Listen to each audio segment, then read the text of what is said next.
À compter d'aujourd'hui, vous ne verrez plus ces géants des mers accostés à Venise.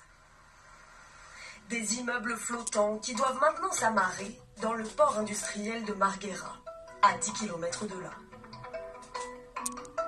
Les défenseurs de l'environnement accusent les vagues engendrées par ces mastodontes d'abîmer la cité des Doges et sa lagune. Depuis des années, les associations se mobilisent contre leur présence.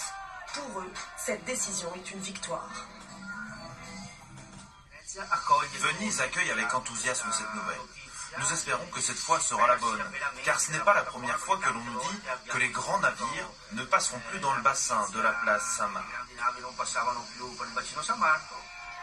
Un bras de fer d'autant plus difficile que les associations ont face à elles d'importants intérêts économiques. Chaque année, le tourisme des croisières à Venise génère en moyenne 5000 emplois et 400 millions d'euros de revenus pour la ville.